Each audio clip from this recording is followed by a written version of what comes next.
বাবা, আপনারা কি কষ্ট পাইতেছেন? আমি কিন্তু এখনো ভূমিকাতে আছি। সাইজ করে নাম মারহাবা জোরে কোনে গেলে গা আর জোরে মারহাবা কন। আমার জীবন মরণ শাহজাহাব, একটা গজল গাই। আমার জীবন মরণ সাজাব মাদানী রঙ্গে, সেই রঙ্গে হে রঙ্গিনে হলে আল্লাহ রাসূল থাকবেন আমার সঙ্গে। কোন সুদকুর আমার লোকে থাকার দরকার নাই, কোন ঘুষখুর আমার সাইডে ফাইডে দরকার নাই। আমার নবীর প্রেমিক দরকার, হোক রিক্সাওয়ালা, হোক সিএনজিওয়ালা, কোদাল দিয়ে মাটি কাটনেওয়ালা, সে গরিব হোক, এটাই আমার মাথার তাস। কথা বলেন ঠিক?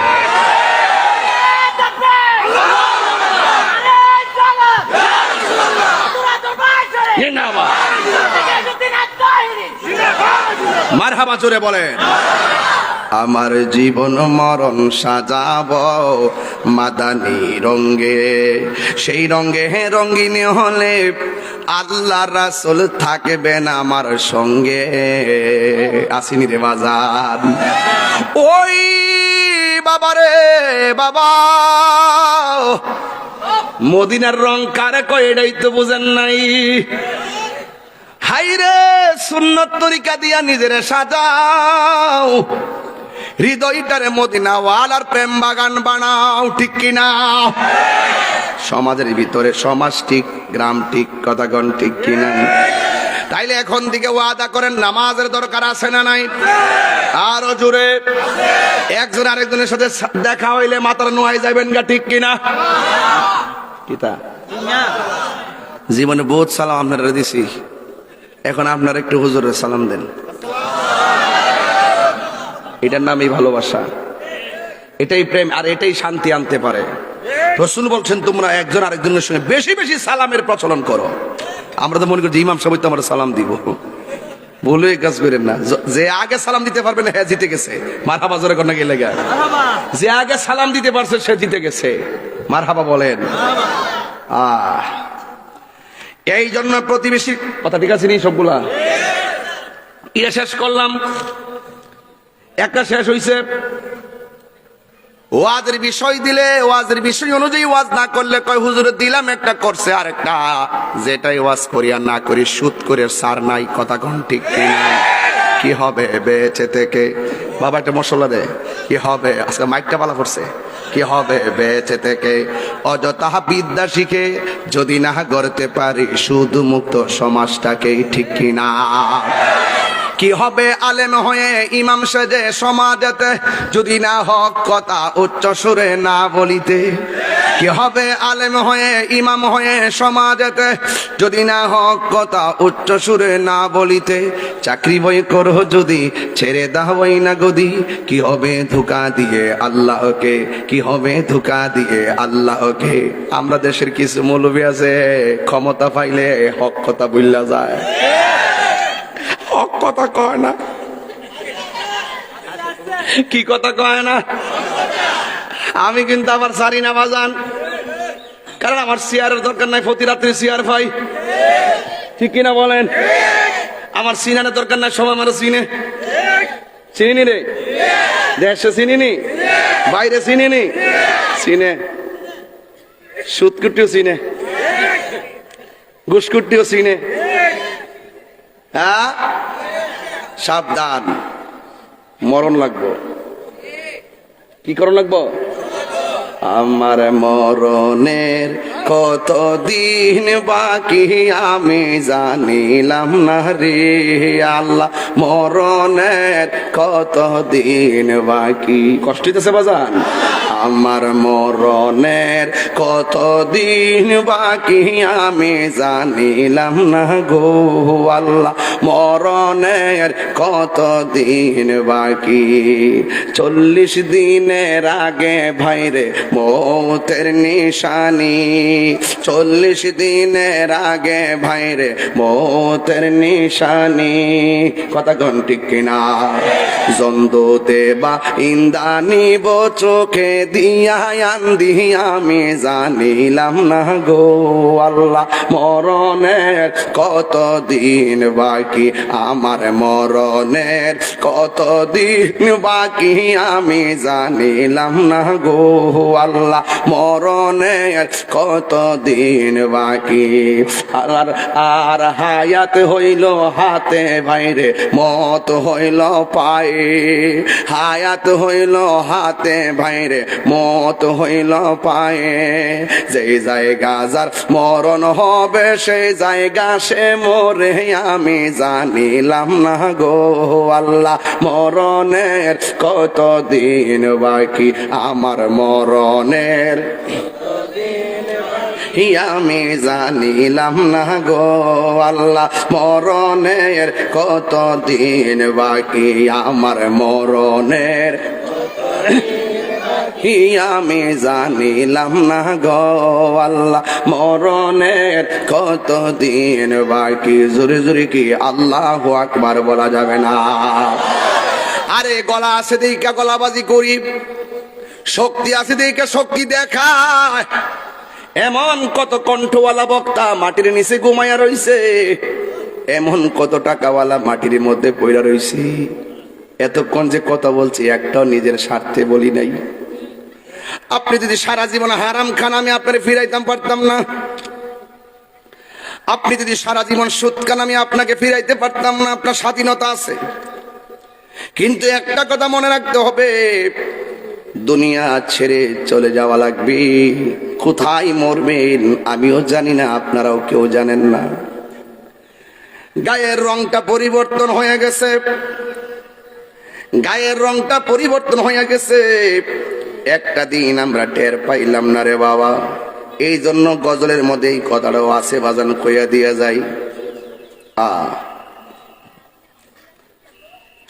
আর কানের গেল কর্ণতালি চোখের গেল জ্যোতি বাজার সত্যি করে কনচান দিয়ে আগের মতো কানে কি শুনেন আগের মতো চোখে কি দেখেন এই যুবকরা তো বলবে আমরা চশমা লাগে না আমরা খুব ভালো আছি কিন্তু যারা মুরব্বী হয়ে গেছে এদেরকে জিজ্ঞাসা দিয়ে কেমনে চলে গেছে এগুলো টের পাইছিনি আর আর কানের গেল কর্ণতালি চোখের গেল জ্যোতি দাঁত পড়িল দাঁত লড়িল চুল পাকিল বয়স গেল বাটি আমি জানিলাম না গো আল্লাহ মরণের দিন যুবক ভাইরা জবান মরণের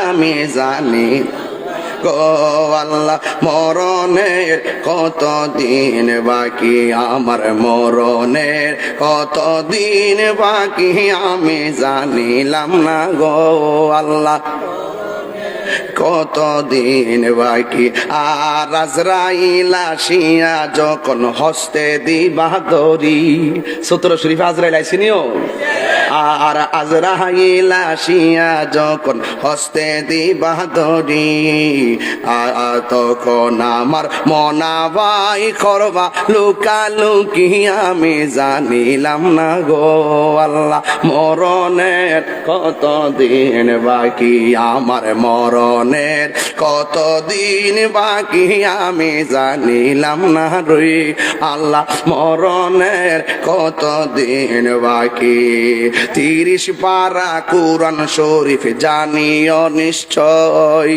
30 পারা কুরআন শরীফ জানিও নিশ্চয় কোন জায়গায় কোন হরফ লেখা না করলাম না করিলাম তো আমি জানিলাম না গো আল্লাহ মরণের কত দিন বাকি আমার মরণের কত দিন বাকি আমি জানিলাম না গো আল্লাহ কত দিন বাকি এই জন্য আমার যুবক মৃত্যু মৃত্যু মৃত্যু মরণ থেকে এমপিও বাঁচতে পারে না মরণ থেকে রাষ্ট্রপতিও বাঁচতে পারে না কোটি টাকা আছে বলে মনে কইরো না সিঙ্গাপুরে যাইয়া ট্রিটমেন্ট কইরা সুস্থ হইয়া যাইবা না না না না সব রোগের ওষুধ আছে মরণ নামক ব্যাধির ওষুধ নাই কথা বলেন ঠিক কিনা এই জন্য মরে যেতে হবে কবরে চলে যেতে হবে তাই তো আমার নবী, আপনার নবী রাহমাতুল লিল আলামিন একদিন গুরুস্থানে গেছে, যায়া দেখতেছেন দুইটা কবরের মধ্যে আযাব হইতেছে। কয়টা কবর? আমার নবী দাঁড়ায় গেছে। আপনারা জবান কইলে কোন নবী দেখার ক্ষমতা আসে না নাই? তুমি মাটির উপরে তাইকা দুই হাত মাটির নিচে মুর্দার কেমন আছে তুমি আমি জানি না, আপনিও জানেন না। আমার আল্লাহ বলেন ইন্নাল্লাহা ইউসমিউ মাইয়াশা, আমি আল্লাহ যারে ইচ্ছা করি মাটির উপরে থাইকাও কবরের ভিতরে কে কেমন আছে দেখার ক্ষমতা দান করি। এই জন্য আমার নবী কবরস্থানের পাশ দিয়া যাচ্ছে, দেখতেছেন দুইটা কবরের মধ্যে আযাব হয়। আমার আল্লাহ রাব্বুল আলামিন বলতেছেন ওয়া মা ইয়াস্তাবিল আহইয়াউ ওয়ালাল আমওয়াত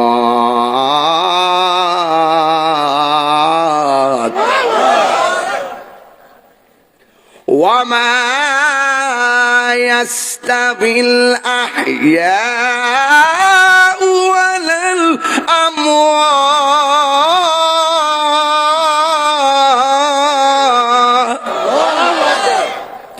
ঘোষণাকার আল্লাহ বলে পৃথিবীর মানুষ যারা মরা আর যারা জিন্দা তারা কোনোদিন সমান না। জিন্দা মানুষ মাহফিলে আসছে আবার বাড়িতে চলে যাবে, কিন্তু মরা মানুষগুলা যে একটা ঘরে গেছে আর দুনিয়ার ঘরে আসার কোনো সুযোগ নাই। এবার আমার আল্লাহ বলেন ইন্নাল্লাহা ইউসমিউ মাইয়াশা, আমি আল্লাহ যার ইচ্ছা করি আমি আল্লাহ তারে কবরে আযাব দেখার ক্ষমতা দান করি। বিধি মোতাবেক আমার নবী দেখার ক্ষমতা আছে না নাই? আমার নবী গুরুস্থানে গিয়ে দেখেন দুইটা কবরে আযাব হইতেছে। একটা কবরের মধ্যে আযাব হইতেছে প্রস্রাব করে পানি না নেওয়ার কারণে, আরেকটা কবরের মধ্যে আযাব হইতেছে চুগলখড়ি করার কারণে। আমার এলাকার ভিতরে সমাজের ভিতরে চুগলখোর আছে না নাই? এই জন্য চুগলখোরদের ব্যাপারে আমার আল্লাহ বলছেন, নিন্দাকারীর ব্যাপারে আমার আল্লাহ বলছেন ওয়াইলুল লিকুল্লি হুমাযাতিন লুমাযা, যারা সামনে এবং পেছনে নিন্দা করে, যারা সমালোচনা করে, এদের জন্য আমার আল্লাহ ওয়াইল দোজখটা বানায়া রাখছে। ওয়াইল নামক একটা জায়গা আছে ওই সমস্ত নিন্দাকারীদের জন্য। এই জন্য আমার নবী আপনার নবী বলতেছেন এই দুইটা কবরের ভিতরে আযাব হইতেছে। একটা কবরের মানুষ প্রস্রাব করে পানি নিত না, আর একটা কবরের মানুষ পরনিন্দা করত, নিন্দা করত, চুগলখড়ি করত। এই জন্য আমার নবী আপনার নবী সাহাবায়ে কেরামদেরকে ডাক দিয়া বলে, সাহাবীরা রে তোমরা দুইটা খেজুরের ডাল নিয়ে আসো। খেজুরের ডাল দুইটা নিয়ে আসছেন। আমার নবী আপনার নবী কবরের মধ্যে গেড়ে দিয়েছেন। দুইটা কবরের মধ্যে গেড়ে দিয়া আমার নবী বলতেছেন হ্যাঁ সাহাবায়ে কেরাম, যতদিন পর্যন্ত এই ডালগুলা কবরের মধ্যে থাকবে, এই গাছের ডালগুলো আমার আল্লাহর জিকির করবে। যতদিন এই ডালগুলো কাঁচা থাকবে, এই কাঁচা ডালগুলো আল্লাহর জিকির করবে। আল্লাহর জিকিরের উসিলায় আমার আল্লাহ তার কবর আযাবটাকে হালকা করে দিবে। বাংলাদেশের কিছু মৌলবী আছে, এরা এখানে বোঝাইতে চায় নবী তো জীবনে একবার খেজুরের ডাল লাগাইছে, বারে বারে কেন লাগানোর দরকার? এটা তো সুন্নাহ নয়। আর বাবা নবী যে এই কাজটা একদিন করছে আর এই কাজটা করতে নিষেধ করে নাই, তার মানে এটা আজীবন পর্যন্ত জায়েজ। কথা বলেন ঠিক কিনা? এরা বল নামের আগে আবার লেখে মুফাসসির, নামের আগে মুফাসসির লেখে, আবার গুগলে সার্চ দিয়া নায়িকা ও সিনে। কথা কোন ঠিক না বেঠিক? পুরা বিনোদন। মুফাসসির লেখে আবার কয় এমুক নায়িকা এমুক নায়িকা, চরম মিথ্যাবাদী। কথা বলেন ঠিক না বেঠিক? আবার ধরলে কয় কি জানেন? ধরলে কয় আমি অসুস্থ। অসুস্থ কথা কোনটা কইব না? আয়ুক দেখ আস্তে আস্তে এমনি বইব। এমনি মানুষ আইতাছে, ওই দিন না দোনে আইতাছে মানুষ লইয়া। বাবা আপনারা বসুন, যাক যে যেভাবে শান্তি পায় আর কি। আমাদের জায়গা তো আছে, মানুষ আসতেছে, যে যেভাবে শান্তি পায়। বাবা শান্তির বাজার আগুন লাগাই না। কেউ যদি হারুয়া শান্তি পায় বোয়ানো ধরার আছে? কথা কোন ঠিক না বেটে? পরে জায়গা কইতাম নি রে আপনারা আবার গান টান গাইছে, আমি ডর করে বাঁচা নিতে এটা এমন বাদ লাইছি। এখন পুরা কোরআন সুন্নাহ তাফসীর করি এখন মাশাআল্লাহ। হ্যাঁ ওই আগের তা নাই এখন। এরপরে মাঝে মাঝে ইডি গাইলে আবার হ্যাঁ একটু জ্বলে তো এর লেগে জ্বলাই দিয়ে আর কি। আল্লাহ হযরত বলছেন যে আমাদের কাজ হলো নবীর শান গাওয়া, আর তোদের কাজ হলো শান শুনে জ্বলতে থাকা। জান্নাত তোমারা কাম হয়, তোমরা জ্বলতে থাকবে আর আমরা গাইতে থাকবো। আমরা খাবো বিরিয়ানি, তোমাদের হবে চুলকানি। কথা বলেন ঠিক কি না? এই জন্য বিরিয়ানি খাওয়া কি গুনাহ হবে? পরের জায়গা পরের জমিন, আমি তো সেই ঘরের মালিক নয়। পরের জায়গা পরের জমিন মিরয়, আমি তো সে ঘরের মালিক নয়। শুয়ে শুয়ে শুনলেন আমি কিতা কইছি? মিটারটা যে কিনা লাগাইছেন আপনার নামে, আপনি মইরা দেখেন 1 সপ্তাহ পরে আপনার ফুতাইতে নামটা ফাল্টাই ফুতাইতে নাম দিলাইব। আর অফিস করবো যে মৃত্যু ব্যক্তির নামে কির মিটার এটা ফাল্টাও, যে জিন্দা আছে এর নাম লাগাও, সাথে সাথে শেষ মালিকানা। পরের জায়গা পরের জমিন, ঘর বানায় আমি রই, আমি তো সেই ঘরের মালিক নয়। সেই ঘর কানাজার জমিদারি আমি পাই না তাহার হুকুম জারি। সেই ঘর কানাজার আমি পাই না তাহার হুকুম জারি। আমি ইনা জমিদার রে দেখা, আমি পাই না জমিদার রে দেখা, মনের জ্বালা কারে কই। এই সাইডের আওয়াজটা ভালো আছে, আর এই সাইডটা ঘুমিয়ে গেছে। আরে পরের জায়গা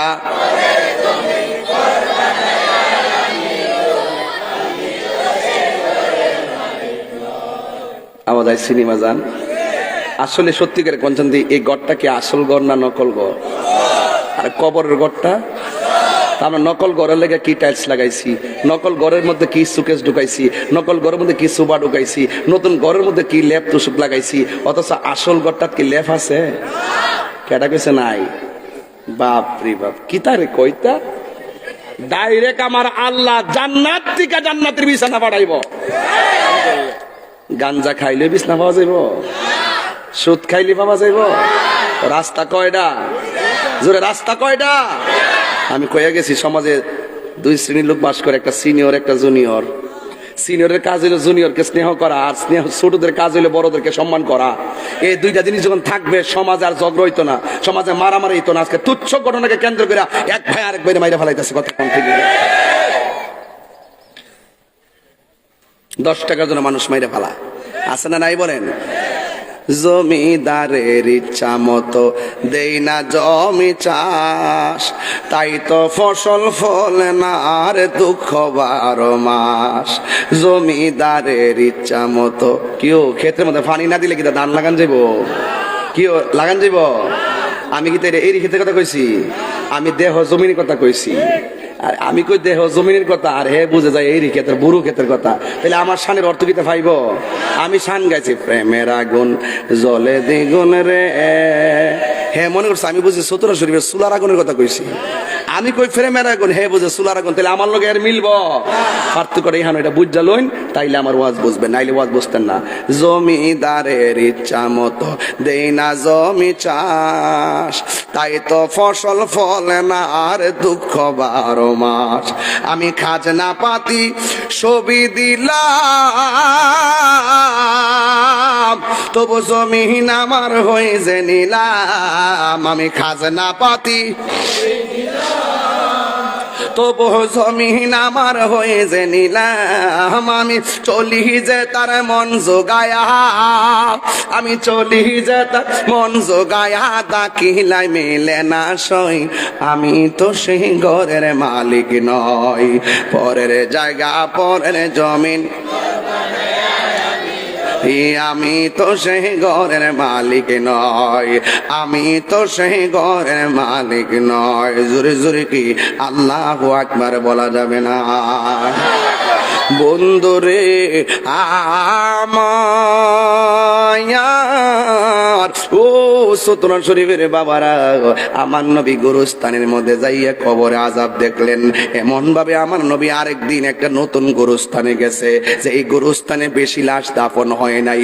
আমার নবী গোরস্থানের ভিতরে ঢুইকা সব কবরের দিকে তাকায় দেখতেছেন, প্রত্যেকটা লাশের নিচে জান্নাতের বিছানা বিছায় রাখছে। এই গোরস্থানটার দাম কম না বেশি? হাই রে, নবী যখন উম্মতের সুখ দেখে নবী সুখী, নবী যখন উম্মতের কষ্ট দেখে নবী কষ্ট পাই, নবী যখন দেখে উম্মত নাফরমানি করে নবী বড় কষ্ট পায়। ও যুবকের দল শূন্য যান, আমার নবী নতুন গোরস্থানের মধ্যে গেল। যাওয়ার পরে আমার নবী তাকায়া দেখতেছে সবগুলা কবরে মুর্দারের নিচে জান্নাতের বিছানা বিছায় রাখছি, আর সবগুলা মানুষ একবারে সুন্দর করে ঘুমায়া রইছে। যখন সব ঘুমায়া রইছে, নবী আমার মুস্কি হাসতেছেন। হঠাৎ করে আমার নবী একটা কবর দেখলেন। এই কবরটা দেখা আমার নবী চোখের পানি ফেলে কান্না শুরু করলেন। সাহাবায়ে কেরাম নবীর অস্থির দেখলে মনে কষ্ট পাইতো, সাহাবায়ে কেরাম নবী কাঁদলে সাহাবায়ে কেরাম ব্যথা পাইতো। কেন নবী কান্দে? সাহাবীরা তো এমন সাহাবী, নবীরে ডাক দিয়ে কই, নবী গো এতক্ষণ আপনি হেসেছেন, এখন কেন আপনি কান্না করতেছেন? আমার নবী আপনার নবী বলে, আমি যাহা জানি তোমরা তা জানো না গো, আমি যাহা দেখি তোমরা তা দেখো না। তাড়াতাড়ি যাও বাজারে, মারহাবা কর না কেন? তাড়াতাড়ি যাও বাজারে, বাজারে যাইয়া সুন্দর করে একটা এলান করে দাও, এই গোরস্থানে যত মানুষের আপনজন দাফন করা হয়েছে ওই মানুষগুলো, জীবিত মানুষগুলা প্রত্যেকের কবরের পারে দাঁড়াইবার জন্য আমি নবী এলান করলাম। বাজারের মধ্যে যাই এলান করে দিল একটি বিশেষ বিজ্ঞপ্তি, এই গোরস্থানে যাদের আত্মীয় স্বজন শোয়াইছেন তারা সবাই যার যার কবরের পারে দাঁড়াইবেন। এবার আপনজনরা ওই মৃত ব্যক্তির কবরের পারে যাইয়া দাঁড়াইছে, আর আমার নবীর সাহাবীরা ওই কবরটার দিকে তাকায় রইছে। যেই কবরের পারে যাইয়া নবী চোখের পানি ভালাইয়া কাঁদছে। আল্লাহু আকবার কর না কেন? ওই বন্ধু রে, রাত্রে 11টা হইলে বুঝতেন আমি কোন জায়গায় টাচ দিয়েছি, চোখের পানি ফালাইয়া কাঁদতেন। দিনের বেলা মনোযোগী করা বড় কঠিন হয়ে যাবে, এরপর আপনারা নীরব হয়ে বসে গেছেন। বন্ধুরা রে আমার, ও সতরা শরীফের বাবারা, ও তন্তর ভাটা মাতার বন্ধু গো, ও রানীখার নূরপুর রুটির বাবারা, যত জায়গা থেকে আপনারা এসেছেন, আমার নবী আপনার নবী তাকাইয়া রইছি। যেই কবরের পারে আমার নবী যাইয়া কাঁদছে, ওই কবরের পারে কে আসে? সাহাবায়ে কেরাম অপেক্ষা করতেছে। হঠাৎ করে তাকাইয়া দেখেন একটা বুড়া মহিলা লাঠি ভর করে করে কবরের পারে আইসা দাঁড়ায় গেছে। জোরে জোরে কি আল্লাহু আকবার বলা যাবে না? এবার নবী ডাক দিয়া বলে, মা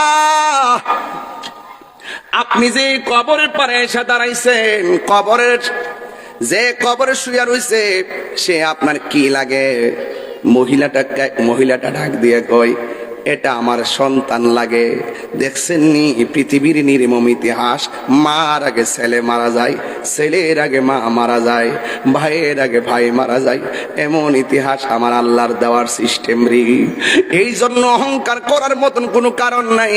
মৃত্যু এমন একটা মৃত্যু, যেই মৃত্যু আপনাকে গ্রাস করবে, মাটির নিচে ঢুকলেও মৃত্যু আপনাকে ধরবে, আপনাকে সব জায়গায় গেলে আপনাকে ধরবে।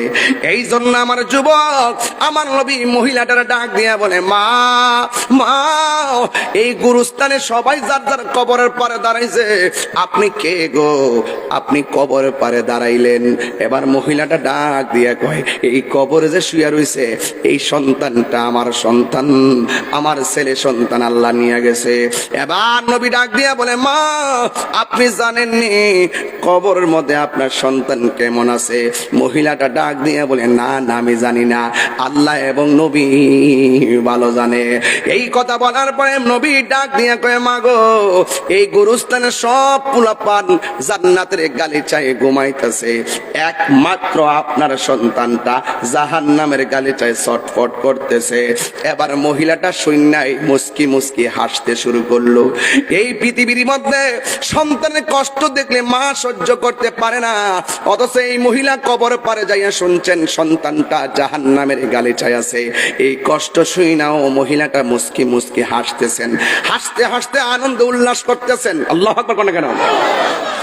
এবার আমার নবী, আপনার নবী রহমাতুল লিল আলামিন গো ডাক দিয়া বলে, হে মা আপনি কেন হাসতেছেন? সন্তানের ব্যথার কথা শুনলে কোনো মা তো হাসতে পারে না, অথচ আপনার সন্তান কবরের মধ্যে আযাবে আছে, আপনি কেন হাসতেছেন? এই মহিলাটা ডাক দিয়া কে, নবী গো আমার মতো খুশি আজকে আর কেউ নাই। কই কেন? সন্তানের কষ্ট দেখা তুমি কেন আনন্দিত?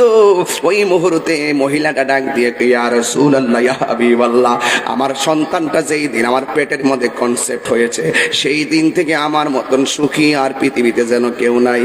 এই সন্তানটা রাত্রি গভীরে আল্লাহ পানির ফুটা থেকে গোশত বানাইছে, গোশত থেকে হাড্ডি বানাইছে, হাড্ডি থেকে রক্তে মাংসে বড়ি একটা বানাইছে, আর সন্তানটা পেটের ভিতরে নড়াচড়া শুরু করছে।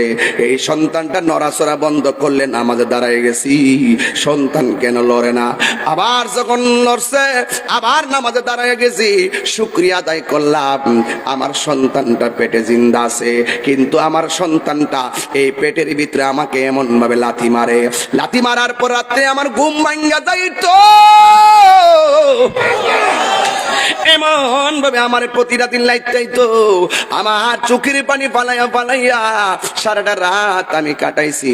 সকালবেলা চোখের পানিটা আমি মুইসা বাইরেছি, মানুষ যেন ধরতে না পারে, মানুষ যেন ধরতে না পারে। এই জন্য হাসি মুখে মানুষের সামনে আমি দাঁড়াইছি। আমার সন্তানের কষ্টের কথা সন্তানের বাপের কাছেও আমি বলি নাই, কারণ আমি তো মা, কষ্টের মা আমার না, আমি তো দুঃখিনী মা। এই জন্য আমি কাউরে বলি না গো নবী। আমার সন্তান যেদিন ভূমিষ্ঠ হয়েছে ওই দিন মানুষে বলছে আমার সন্তান নাকি ভূমিষ্ঠ হইয়া কান্দে, আমি নাকি মৃত্যুর মতন বেহুশ হইয়া গেছি। হঠাৎ করে সন্তানের চেহারা দেখছি, এরপরে আমার ব্যথা দূর হইয়া গেছে। এরপরে সন্তানটারে আমি রাত্রে বেলা ডানে রাখছি, ডানের বেলা পেশাব করছে আমি বামে রাখছি, বামে পেশাব করছে বুকের উপরে রাখছি। আল্লাহু আকবার কর না কেন?